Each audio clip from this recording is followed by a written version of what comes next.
बयनिसिमबो खुलुमबाय लोगोसे नोंथांमोनखौ बयखौबो बरायबाय।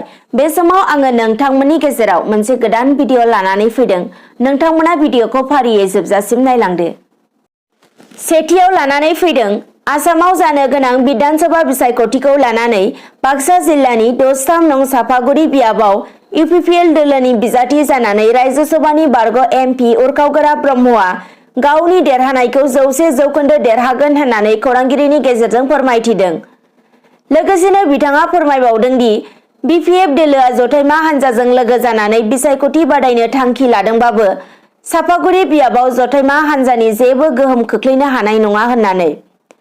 फारसेथिं इउपिपिएल दोलोजों बिजेपि जिएसपि दोलोफोरा नोजोर होयोब्ला सापागुरि बियाबनिफ्राय इउपिपिएल दोलोनिफ्राय देरहागोना रोखा होननानैबो बुंथियो। लोगोसे बिथाङा गावनि बिबुंथियाव बुंबावो दि बिटिआर हालामाव आथिखालाव आखायाव हाथियार लानानै सोमावसारनाया गोबाव सम थावरिनो हानाय नङा। बिनिखायनो आथिखालाव हाथियार हमनानै सोमावसारनाया जेबो थांखि जाहैनाय नङा होननानै बुंथियो। जुदि बर'फोरनि गेजेराव गावजों गाव माबाफोर गोरोन्थि जालायदोंबा बेफोरखौ निमाहा होलायनानै सोलिनो नांगोन आरो माबाफोर मोननो गोनांखौ मोननो हायाखैब्ला हाथियार लानानै सोमावसारनो गोनांथि गैया होननानै बुंथियो। बेफोरखौ मोनसे समाव संबिजिरारि मोनथायजों बिनानै लानो नांगोन होननानैबो बुंथियो बिथां उरखावगोरा ब्रह्मआ।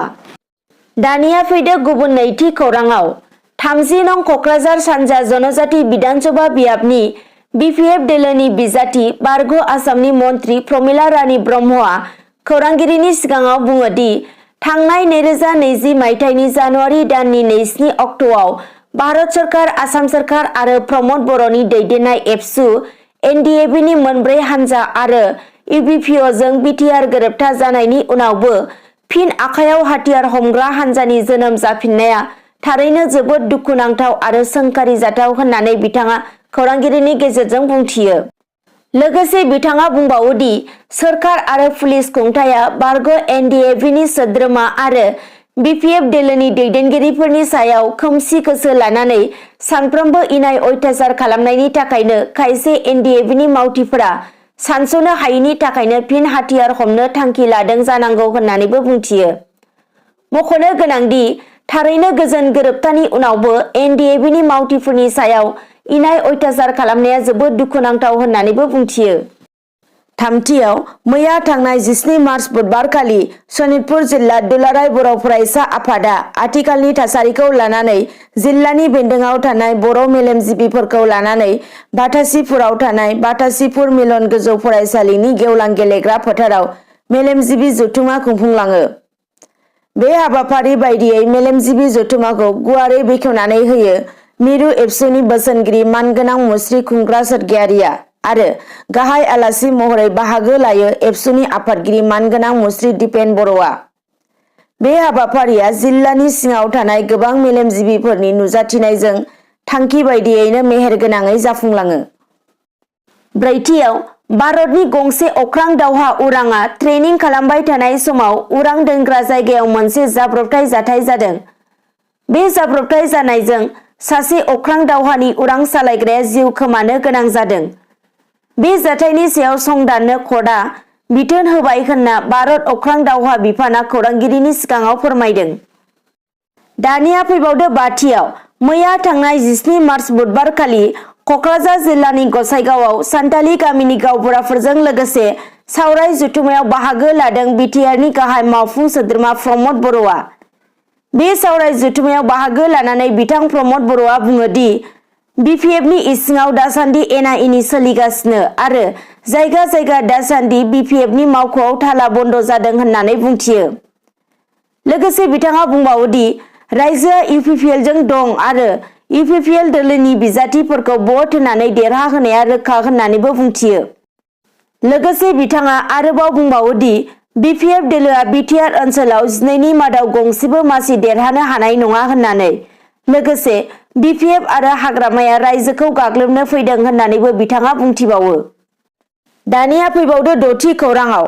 बाक्सा जिल्लानि 18 नं सापागुरि बिधानसभा बियाबाव बे खेबाव इउपिपिएल दोलोनि लेङाइ आफादगिरि दीपक बसुमतारीजों लोगोसे साब्रै बिजाथिनि थाखाय आर'जलाइ होदोंमोन।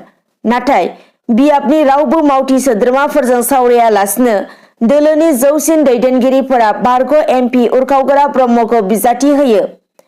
जायनि जाउनाव जायगानि बिजाथिनि दाबि थासेयावबो गुबुन जायगानि सुबुंखौ बिजाथि होनायनि थाखाय जायगानि मावथि सोद्रोमाफोरा बोराबखांनाय दिन्थियो।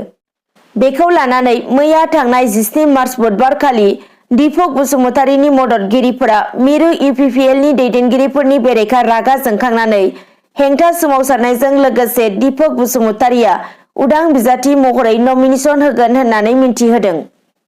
स्निथियाव रायजोआव बिसायख'थिखौ लानानै 18 मार्च अदेबानि दिनैनि खालाराव आरो 19 मार्च खालारखालि बिजाथिफोरनि नमिनेशन बिलाइ गथायनायखौ नोजोर होनानै गुवाहाटी नोगोरमानि गारि मटर खारनाय लामाखौ जिल्ला खुंथायनिफ्राय सोलाय-सोल' खालामदों होनना मिन्थिनो मोन्दों।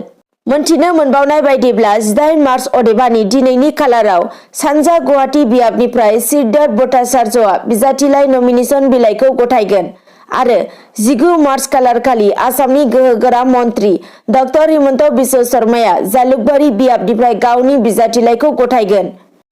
बेखायनो बिथांमोननि बिजाथिलाइ गथायनाय समाव दोलोनि माखासे मावथि सोद्रोमाफोरजों लोगोसे रेली खालामनायखौ नोजोर होनानै जिल्ला खुंथायनिफ्राय मोनसे खौरांगिरि मेलनि गेजेरजों गारि मटर खारनायनि गोदान खान्थिफोरखौ फोरमायना होदों। दानिया फैबावदो गुबुन खौराङाव।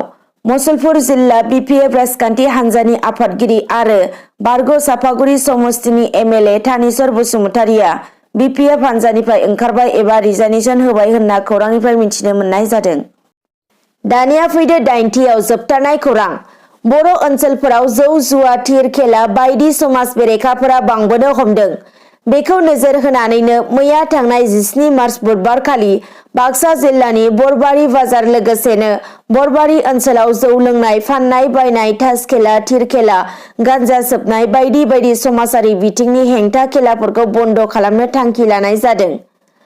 बरबारि गुदि बर' थुनलाइ आफाद, बरबारि दख'रा एबसु, बरबारि गुदि बाथौ सिबिथाय आफाद आरो गासै मोन 15 आफादफोरा जयै लोगो नांनानै बन्द' खालामनायनि थांखिफोरखौ लानाय जादों।